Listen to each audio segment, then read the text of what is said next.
حضرت محمد صلی اللہ علیہ وسلم پر ہونے والے ایسے ظلم جسے سن کر ہر مسلمان رونے لگ جائے۔ نمبر 1، جب آپ صلی اللہ علیہ وسلم نے اپنی نبوت کا اعلان کیا تو لوگوں نے آپ صلی اللہ علیہ وسلم کو جادوگر اور کاہینہ۔ نمبر 2، ابو جہل آپ صلی اللہ علیہ وسلم پر مٹی پھینکتا تھا اور یہ کہتا تھا کہ اے لوگو۔ نمبر 3، کفار قریش نے محمد صلی اللہ علیہ وسلم کو قتل کرنے کے لیے سودے بازی کی اور بسم اللہ الرحمن الرحیم۔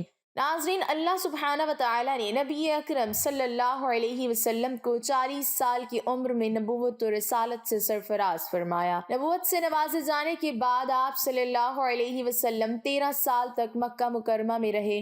یہ زمانہ آپ صلی اللہ علیہ وسلم کی مکی زندگی کہلاتا ہے۔ آپ صلی اللہ علیہ وسلم نے مکی زندگی میں 3 سال تک خفیہ طور پر اپنے قریبی لوگوں کے سامنے اسلام پیش کیا، کھلم کھلا اشاعت اسلام کا کام کیا۔ اس کے بعد آپ صلی اللہ علیہ وسلم یثرب ہجرت کر گئے۔ اشاعت اسلام کی وجہ سے کفار مکہ آپ صلی اللہ علیہ وسلم کے جانی دشمن بن گئے۔ جو لوگ آپ صلی اللہ علیہ وسلم کے دست حق پرست پر اسلام کی بیعت کرتے رہے اور اسلام کی شائع پھیلتی رہی، کفار و مشرکین کے غیظ و غضب میں اضافہ ہوتا چلا گیا۔ وہ مسلمان جو کچھ حیثیت رکھتے تھے یا ان کا کوئی حامی و مددگار تھا، ان پر تو کفار و مشرکین اپنے غصے اور ظلم و جور کا اظہار کرنے سے قاصر و عاجز تھے، مگر جو مسلمان غریب و نادار تھے ان کا کوئی حامی و مددگار نہ تھا اور نہ ہی وہ خود کوئی خاندانی یا قبائلی حیثیت رکھتے تھے۔ ان غریب و نادر مسلمانوں پر کفار اور مشرکین نے ظلم و ستم کا لامتائی سلسلہ شروع کر دیا۔ اب کفار نے ان مسلمانوں کو طرح طرح سے پریشان کیا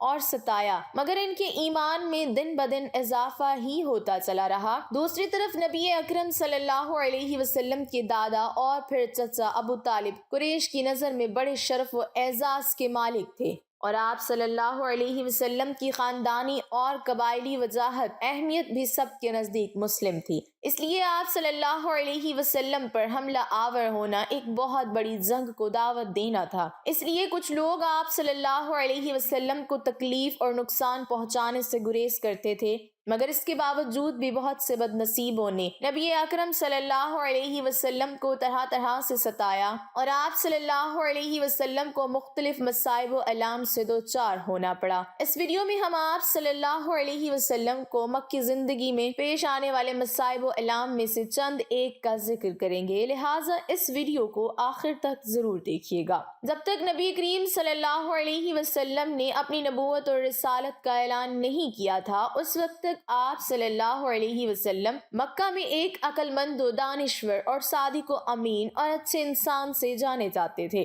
لیکن جب آپ صلی اللہ علیہ وسلم نے اپنی نبوت کا اعلان کیا تو لوگوں نے آپ صلی اللہ علیہ وسلم کو جادوگر اور کاہینہ صاحب جیسے لقب سے مشہور کرنے کی کوشش کی تاکہ لوگ آپ صلی اللہ علیہ وسلم کے قریب نہ آئیں اور آپ صلی اللہ علیہ وسلم کی باتیں نہ سنیں، مگر اللہ نے جن کے دلوں کو ایمان کی روشنی سے منور کرنے کا فیصلہ کر لیا تھا، ان حضرات کو اس کا کوئی اثر نہیں ہوا، بلکہ تکلیف و مشقت برداشت کر کے آپ صلی اللہ علیہ وسلم کے پاس تشریف لاتے تھے اور جلوہ انور ربانی سے اپنے قلوب کو منور کر کے جاتے تھے۔ کفار اور مشرکین جب نبی اکرم صلی اللہ علیہ وسلم کے کسی معجزے کا مشاہدہ کرتے تو اسے قبول کرنے کی بجائے یہ کہتے کہ یہ ایک جادو ہے جو ابھی ختم ہو جائے گا۔ چنانچہ اللہ تعالیٰ کا ارشاد ہے، اگر کوئی معجزہ دیکھتے ہیں تو ٹال دیتے ہیں اور کہتے ہیں کہ یہ جادو ہے جو ابھی ختم ہوا جاتا ہے، یعنی یہ جادو کا اثر ہے جو دیر تک نہیں چلا کرتا، خود ہی گزر جائے گا اور ختم ہو جائے گا۔ ایک دوسری جگہ ارشاد خداوندی ہے کہ ان کے پاس انہی میں سے، یعنی جو ان کی طرح بشر ہے، ایک پیغمبر ڈرانے والا آ گیا۔ تعجب کی وجہ یہ تھی کہ وہ اپنی جہالت سے بشریت کو نبوت کے منافی سمجھتے تھے اور اس انکار رسالت میں یہاں تک پہنچ گئے کہ آپ کے معجزات اور دعوی نبوت کے بارے میں کہنے لگے کہ نعوذ باللہ، یہ شخص خوراک و عادت کے معاملے میں ساحر اور دعوی نبوت کے معاملے میں کذاب ہے۔ حضرت ابو ذر غفاری رضی اللہ تعالیٰ عنہ اپنے بھائی انیس کی زیارت مکہ اور اللہ کے رسول صلی اللہ علیہ وسلم سے ملاقات کی کہانی بیان کرتے ہوئے فرماتے ہیں کہ میں نے اس انیس سے پوچھا، تم نے مکہ میں کیا کیا؟ انہوں نے جواب دیا کہ میں نے مکہ میں ایک ایسے شخص محمد صلی اللہ علیہ وسلم سے ملاقات کی جو تمہارے دین پر ہے۔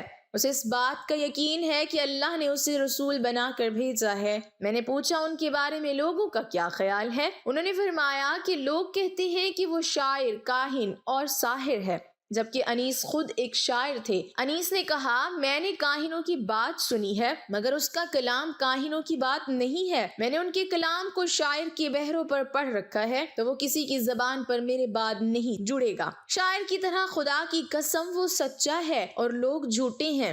نبی کریم صلی اللہ علیہ وسلم جیسا قابل و لائق انسان جس نے کبھی کسی غیر مناسب کام کا ارتکاب نہیں کیا، لوگوں کے ساتھ شب و ستم سے بات نہیں کی اور کسی بڑے اور چھوٹے کے احترام میں کوئی کسر نہیں اٹھا رکھی، مگر اعلان نبوت کے بعد کفار نے انہیں مجنون و دیوانہ کہنا شروع کر دیا۔ حقیقت یہ ہے کہ جس نے اس عظیم معلم انسانیت، راہبر رشد و ہدایت اور عقل و دانشور کے مینار کو مجنون دیوانہ کہا، وہ خود مجنون، پاگل، دیوانے اور سرکش ہٹ دھرم تھے۔ اللہ تعالیٰ نے ان کی حقیقت کو واشگاف کرتے ہوئے فرمایا ان کو اس سے کب نصیحت ہوتی ہے جس سے ان کے ایمان کی توقع کی جائے، حالانکہ اس سے قبل ان کے پاس ظاہر شان کا پیغمبر آیا، پھر بھی یہ لوگ ان سے سرتابی کرتے رہے اور یہی کہتے رہے کہ کسی دوسرے بشر کا سکھایا ہوا ہے اور دیوانہ ہے۔ اللہ تعالیٰ نے دوسری جگہ ارشاد فرمایا اور ان کفار نے یوں کہا کہ اے شخص، رسول اللہ صلی اللہ علیہ وسلم جس پر اس کے دعوے کے مطابق قرآن نازل کیا گیا ہے تم نعوذ باللہ مجنون ہو، نبوت کا غلط دعویٰ کرتے ہو۔ روایت میں ہے کہ زماد رضی اللہ تعالیٰ عنہ مکہ مکرمہ آئے،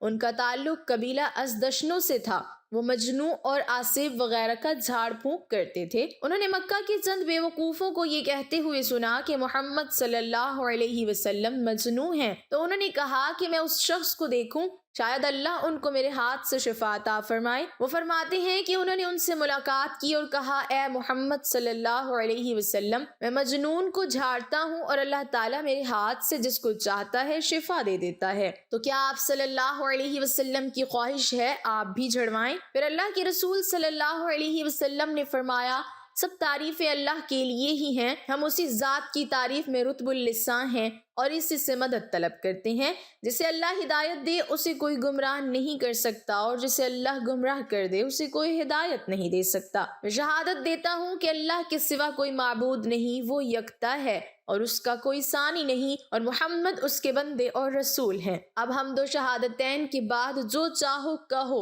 وہ فرماتے ہیں کہ انہوں نے کہا کہ آپ صلی اللہ علیہ وسلم اپنے ان کلمات کو پھر سے کہیں۔ چنانچہ رسول اللہ صلی اللہ علیہ وسلم نے ان کلمات کو 3 بار ان کے سامنے دہرایا۔ راوی کہتے ہیں کہ انہوں نے فرمایا میں نے کاہنوں کی باتیں، جادوگروں کے اقوال اور شاعر کے اشعار سنے ہیں، مگر میں نے آپ صلی اللہ علیہ وسلم کے ان کلمات کے مثل نہیں سنا۔ یہ کلمات تو دریائے بلاغت کی تہ تک پہنچ گئے ہیں۔ پھر زماد نے کہا اپنا ہاتھ لائیے، میں اسلام کی بیعت کرتا ہوں۔ وہ فرماتے ہیں کہ پھر انہوں نے بیعت کی۔ پھر اللہ کے رسول صلی اللہ علیہ وسلم نے فرمایا اور میں تمہاری قوم کی بھی بیعت لیتا ہوں۔ انہوں نے کہا ہاں میری قوم کی طرف سے بھی۔ طارق بن عبداللہ المحاوری رضی اللہ عنہ فرماتے ہیں میں نے اللہ کے رسول کو بازار ذی المجاز میں دیکھا جبکہ میں خرید و فروخت میں مشغول تھا۔ آپ صلی اللہ علیہ وسلم سرخ جبہ زیب تن کیے ہوئے تھے اور بلند آواز سے یہ فرماتے جاتے تھے اے لوگو لا الہ الا اللہ کہو فلاح پاؤ گے۔ ایک شخص آپ کے پیچھے پیچھے پتھر مارتا جاتا تھا جس سے آپ کی پنڈلی اور ایڑی خون سے آلودہ ہو گئی۔ وہ شخص ساتھ ساتھ یہ بھی کہتا جاتا تھا اے لوگو اس کی بات نہ سننا، یہ جھوٹا ہے۔ مہاروی فرماتے ہیں کہ میں نے ان سے پوچھا کہ یہ شخص آپ صلی اللہ علیہ وسلم کون ہے؟ لوگوں نے مجھے بتایا یہ لڑکا بنی عبد المطلب سے ہے۔ پھر میں نے پوچھا وہ شخص کون ہے جو اس کا پیچھا کر رہا ہے اور پتھر مار رہا ہے؟ لوگوں نے جواب دیا کہ یہ آپ صلی اللہ علیہ وسلم کا چچا ابو لہب ہے۔ بنو مالک بن کنانہ کے ایک شیخ کہتے ہیں کہ میں نے اللہ کے رسول صلی اللہ علیہ وسلم کو بازار ذی المجاز میں دیکھا کہ یہ فرماتے تھے اے لوگو لا الہ الا اللہ کہو فلاح پاؤ گے۔ راوی فرماتے ہیں کہ ابو جہل آپ صلی اللہ علیہ وسلم پر مٹی پھینکتا تھا اور یہ کہتا تھا اے لوگو خیال رکھنا کہ یہ شخص تم کو تمہارے دین کے حوالے سے دھوکہ نہ دے دے۔ کیونکہ اس کا ارادہ ہے کہ تم لات و عزیٰ کو چھوڑ دو، جبکہ رسول صلی اللہ علیہ وسلم اس کی طرف ذرا برابر بھی التفات نہیں فرماتے تھے۔ کفار قریش نے محمد صلی اللہ علیہ وسلم کو قتل کرنے کے لیے سودے بازی کی بھی کوشش کی۔ کفار نے چاہا کہ عمارہ بن ولید کو ابو طالب کے سپرد کر دیں اور اس کے عوض ابو طالب محمد صلی اللہ علیہ وسلم کو ہمارے حوالے کر دیں تاکہ وہ آپ صلی اللہ علیہ وسلم کو قتل کر دیں۔ چنانچہ کفار قریش نے ابو طالب کی خدمت میں عرض کیا، اے ابو طالب، یہ عمارہ قریش کا سب سے خوبصورت نوجوان ہے، آپ اسے لے لیں، اس کی دید اور نصرت کے آپ حقدار ہوں گے، آپ اسے اپنا لڑکا بنا لیں، یہ آپ کا ہوگا، اور اپنے اس بھتیجے کو ہمارے حوالے کر دیں جس نے آپ کے آباء و اجداد کے دین کی مخالفت کی ہے اور آپ کی قوم کا شیرازہ منتشر کر رکھا ہے اور ان کی عقل و حماقت سے دو چار بتلاتا ہے، ہم اسے قتل کر دیں گے، بس یہ ایک آدمی کے بدلے ایک آدمی کا حساب ہوگا۔ ابو طالب نے کہا، خدا کی قسم، اتنا بڑا سودا ہے جو تم لوگ مجھ سے کر رہے ہو، تم اپنا بیٹا مجھے دیتے ہو کہ میں اسے کھلاؤں پلاؤں، اور میرا بیٹا مجھ سے طلب کرتے ہو کہ اسے قتل کر دو، خدا کی قسم یہ نہیں ہو سکتا۔ ایک دن ابو جہل نے قریشیوں سے مخاطب ہو کر کہا کہ محمد صلی اللہ علیہ وسلم ہمارے دین میں عیب نکالتا ہے، ہمارے آباء و اجداد اور معبودوں کی توہین کرتا ہے، اس لیے میں اللہ سے عہد کرتا ہوں کہ کل ایک بھاری پتھر لے کر بیٹھوں گا اور جب وہ سجدہ کرے گا تو اسی پتھر سے اس کا سر کچل دوں گا۔ جب صبح ہوئی تو وہ ویسا ہی پتھر جیسا کہ اس نے بیان کیا تھا لے کر انتظار میں بیٹھ گیا۔ رسول صلی اللہ علیہ وسلم آئے جیسا کہ آیا کرتے تھے، پھر آپ صلی اللہ علیہ وسلم نماز میں مشغول ہو گئے۔ جیسے ہی آپ صلی اللہ علیہ وسلم نے سجدے میں سر رکھا، ابو جہل پتھر اٹھا کر آپ کی طرف بڑھا۔ جب وہ آپ صلی اللہ علیہ وسلم کے قریب پہنچا تو شکست خوردہ ہو کر واپس پلٹا۔ اس کا رنگ فک ہو چکا تھا اور وہ ایسا مرعوب تھا کہ وہ بامشکل اپنے ہاتھ سے پتھر پھینک سکا۔ یہ منظر دیکھ کر اس کے ساتھی اور قریش کے کچھ لوگ اس کے پاس آئے اور پوچھنے لگے، اے ابو جہل، تمہیں کیا ہوا ہے؟ اس نے کہا، میں نے گزشتہ رات کو جو بات کہی تھی وہی کرنے کے لیے کھڑا ہوا تھا، لیکن جب میں محمد کے قریب پہنچا تو ایک اونٹ آڑے آ گیا۔ خدا کی قسم، میں نے کبھی بھی کسی اونٹ کی کھوپڑی، گردن اور دانت اس اونٹ کی طرح نہیں دیکھے تھے، اور وہ اونٹ مجھے کھانا چاہ رہا تھا۔ مکہ کے کفار و مشرکین آپ صلی اللہ علیہ وسلم کو آرام سے نماز بھی ادا نہیں کرنے دیتے تھے۔ آپ صلی اللہ علیہ وسلم نماز میں ہوتے تو کبھی وہ آپ صلی اللہ علیہ وسلم کی پشت مبارک پر اونٹ کی اوجڑی ڈالتے تو کبھی آپ صلی اللہ علیہ وسلم کی مبارک گردن میں کپڑے کا پھندا لگاتے۔ بخاری شریف میں ایک روایت ہے، حضرت عروہ بن زبیر رحمۃ اللہ علیہ نے حضرت ابن عمر بن عاص رضی اللہ تعالیٰ کہ عبداللہ ابن عمر بن عاص رضی اللہ تعالیٰ عنہ سے پوچھا، مجھے اس سخت ترین تکلیف سے باخبر کیجیے جس سے مشرکین نے آپ صلی اللہ علیہ وسلم کو دوچار کیا۔ انہوں نے فرمایا، ایک بار نبی صلی اللہ علیہ وسلم حتیم میں نماز ادا کر رہے تھے کہ اچانک عقبہ بن ابی معیط آیا، آپ صلی اللہ علیہ وسلم کی گردن میں اپنا کپڑا ڈال دیا، پھر اس سے سخت طریقے سے آپ صلی اللہ علیہ وسلم کا گلا گھونٹا۔ پھر ابو بکر رضی اللہ تعالیٰ عنہ آئے اور انہوں نے عقبہ کا کندھا پکڑا، اس کو نبی سے ہٹایا اور فرمایا، کیا تم مار ڈالو گے ایک شخص کو اس وجہ سے کہ وہ کہتا ہے کہ میرا رب اللہ ہے؟ مشرکوں نے حضرت محمد صلی اللہ علیہ وسلم کے سر اور داڑھی مبارک کے بال پکڑ کر اتنے زور سے کھینچے کہ آپ صلی اللہ علیہ وسلم کے اکثر بال اکھڑ گئے۔ نبی اکرم صلی اللہ علیہ وسلم کی دو صاحبزادیاں حضرت ام کلثوم اور رقیہ رضی اللہ تعالی عنہا کا نکاح دشمن اسلام ابو لہب کے دو لڑکوں عتیبہ اور عقبہ سے ہو چکا تھا، لیکن یہ نکاح صرف نکاح ہی تھا کیونکہ ابھی رخصتی باقی تھی۔ سورہ لہب کے نزول کے بعد آپ صلی اللہ علیہ وسلم کو بے عزت کرنے کی نیت سے ابو لہب اور اس کی بیوی نے اپنے لڑکوں کو یہ حکم دیا کہ وہ آپ صلی اللہ علیہ وسلم کی صاحبزادیوں کو طلاق دے دیں، چنانچہ انہوں نے ان کو طلاق دے دی۔ امام طبرانی قتادہ رضی اللہ تعالیٰ عنہ سے بیان کرتے ہیں کہ رسول صلی اللہ علیہ وسلم کی صاحبزادی ام کلثوم رضی اللہ تعالیٰ عنہ کی شادی عتیبہ بن ابی لہب کے ساتھ ہوئی تھی۔ حضرت رقیہ رضی اللہ تعالیٰ عنہ کی شادی اس کے بھائی عتبہ بن ابی لہب کے ساتھ ہوئی تھی۔ جب اللہ تعالیٰ نے سورۃ لہب نازل فرمائی تو ابو لہب نے اپنے دونوں بیٹوں عتیبہ اور عتبہ کو کہا اگر تم نے محمد صلی اللہ علیہ وسلم کی بیٹیوں کو طلاق نہ دی تو تم دونوں کے سر کے لیے میرا سر حرام ہے۔ ان دونوں کی ماں بنت حرب بن امیہ نے کہا یہی ایندھن اٹھانے والی ہیں کہ تم دونوں انہیں طلاق دے دو، کیونکہ وہ دونوں صحابی اپنا دین بدلے ہوئے ہیں۔ چنانچہ ان دونوں نے انہیں طلاق دے دی۔ ناظرین، طلاق کا عمل جیسا کہ آج کے کچھ شریف گھرانوں میں بڑی بے عزتی کا سبب سمجھا جاتا ہے، اسی طرح اس وقت بھی عرب سماج کے شریف گھرانوں میں طلاق کو بے عزتی سمجھا جاتا تھا، پھر ایک ایسے باپ کے لیے جو شرافت کا اعلیٰ نمونہ ہو اور جس کی دو لڑکیوں کو ایک وقت طلاق ہو جانا، اور وہ بھی ایک ایسے وقت میں جبکہ وہ باپ ہر طرف سے مصائب و الام جھیل رہا ہو، تو کتنے تکلیف کا باعث ہو سکتا ہے اسے بیان کرنا بہت مشکل ہے۔ کفار قریش نے مل جل کر رسول صلی اللہ علیہ وسلم کے قتل کرنے کا فیصلہ کیا اور کہا اس نے ہماری اولاد اور ہماری عورتوں تک کو ہم سے برگزشتہ کر دیا ہے۔ پھر ان لوگوں نے آپ صلی اللہ علیہ وسلم کی خاندان والوں سے کہا تم ہم سے 2 گنا خون بہا لے لو اور اس کی اجازت دے دو کہ قریش کا کوئی شخص اس کو قتل کر دے تاکہ ہمیں سکون مل جائے اور تمہیں فائدہ پہنچ جائے۔ لیکن کفار قریش کی یہ تجویز منظور نہیں ہوئی۔ اس پر انہوں نے غصے میں آ کر یہ طے کیا کہ بنی ہاشم اور بنی عبد المطلب جو نبی اکرم صلی اللہ علیہ وسلم کے مددگار تھے ان کا معاشرتی بائیکاٹ کیا جائے اور انہیں مکہ سے نکال کر شعیب ابی طالب نامی گھاٹی میں محصور اور مقید کر دیا جائے۔ ایک روایت کے مطابق یہ بھی طے پایا کہ نہ بنی ہاشم کی لڑکیوں کو بیاہ کر لاؤ اور نہ اپنی لڑکیوں کی ان کے یہاں شادی کرو، نہ ان کو کوئی چیز فروخت کرو اور نہ ان سے کوئی چیز خریدو اور نہ ان کی طرف سے کوئی صلہ قبول کرو۔ چنانچہ جب بھی مکہ میں باہر سے کوئی قافلہ آتا تو یہ مجبور اور بے بس لوگ فوراً ان کے پاس پہنچتے تاکہ ان سے کھانے پینے کا کچھ سامان خرید لیں، مگر جب بھی ایسا ہوتا تو فوراً وہاں ابو لہب پہنچ جاتا اور کہتا کہ دام اتنے بڑھا دو کہ وہ تم سے کچھ نہ خرید سکیں۔ پھر تاجر کی طرف سے ایسا ہی ہوتا، لہٰذا مایوس ہو کر اپنے بچوں کے پاس واپس لوٹ جاتے جو بھوک سے بے تاب تڑپتے اور بلکتے ہوتے تھے، اور ان کو خالی ہاتھ دے کر وہ بچے سسک کر رونے لگتے تھے۔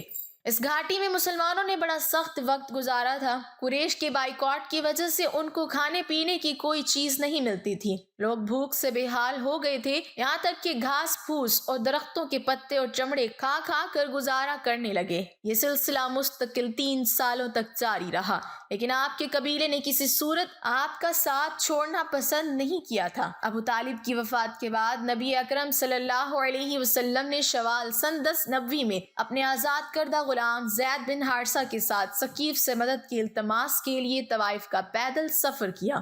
امید تھی کہ اللہ کے جس پیغام کے ساتھ آپ صلی اللہ علیہ وسلم ان کے پاس آئے ہیں اہل طوائف اسے قبول کر لیں گے، لیکن جب آپ طوائف پہنچے تو ثقیف کے 3 سرداران مسعود اور حبیب سے ملاقات کا ارادہ کیا۔ یہ تینوں آپس میں بھائی تھے۔ آپ صلی اللہ علیہ وسلم ان کے پاس بیٹھے اور اسلام کے لیے مدد کرنے اور آپ صلی اللہ علیہ وسلم کی قوم میں سے جو آپ کی مخالفت کریں اس کے خلاف خود کی مدد کرنے کے حوالے سے گفتگو کی۔ نبی اکرم صلی اللہ علیہ وسلم کی بات سن کر سرداران ثقیف نے نہایت ہی غیر سنجیدہ جوابات دیے۔ ایک نے کہا وہ کعبہ کا غلاف پھاڑے گا اگر اللہ نے تمہیں رسول بنایا ہو، اگر تم نبی ہو تو اللہ مجھے غیرت کرے۔ دوسرے نے کہا کہ اللہ تعالیٰ کو تمہارے علاوہ کوئی اور نہیں ملا جسے وہ بھیجے۔ تیسرے نے کہا باخدا میں تم سے کبھی بات نہیں کر سکتا، اگر تم سچ مچ اللہ کے نبی ہو جیسا کہ تم کہتے ہو تو تمہاری بات میرے لیے رد کرنا انتہائی خطرناک ہے، اور اگر تم اللہ پر جھوٹ گھڑتے ہو تو پھر مجھے تم سے بات نہیں کرنی چاہیے۔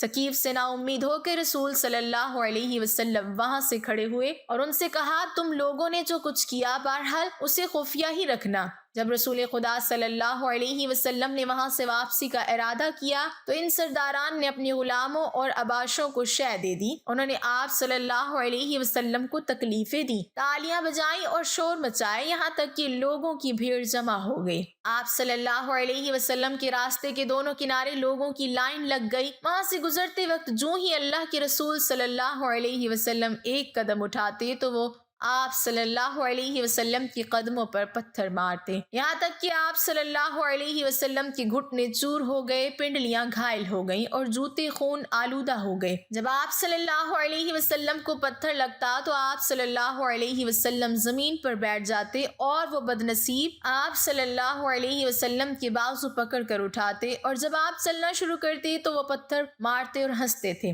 زید بن حارثہ آپ صلی اللہ علیہ وسلم کو خود ڈھال بن کر بچاتے تھے، یہاں تک کہ ان کا سر بھی زخمی ہو گیا۔ آپ صلی اللہ علیہ وسلم کسی طرح ابنائے ربیہ کے باغ میں پہنچے، تھوڑی دیر بعد وہاں سے رخصت ہوئے۔ پھر آگے کیا ہوا نبی صلی اللہ علیہ وسلم کی مبارک زبان میں ہی ملاحظہ کریں۔ آپ صلی اللہ علیہ وسلم نے فرمایا، میں غم سے نڈھال اپنے روح پر چل پڑا اور مجھے کرنو سہالم میں ہی پہنچ کر افاقہ ہوا۔ جب میں نے اپنا سر اٹھایا تو اچانک دیکھا کہ بادل کا ایک ٹکڑا میرے سر پر سایہ فگن ہے۔ جب میں نے اس میں دیکھا تو حضرت جبرائیل علیہ السلام موجود تھے۔ انہوں نے مجھے پکار کر کہا، آپ کی قوم نے آپ سے جو بات کہی اسے اللہ نے سن لیا۔ اب اللہ نے آپ کے پاس پہاڑوں کا فرشتہ بھیجا ہے تاکہ آپ ان کے بارے میں جو حکم چاہیں اس فرشتے کو دیں۔ پھر پہاڑ کے فرشتے نے مجھے آواز دی، سلام کیا اور پھر کہا، اے محمد صلی اللہ علیہ وسلم، ان کے حوالے سے جو آپ صلی اللہ علیہ وسلم چاہیں حکم دیں۔ اگر آپ چاہیں تو میں ان کو دو پہاڑوں کے درمیان کچل دوں تو یہی ہوگا۔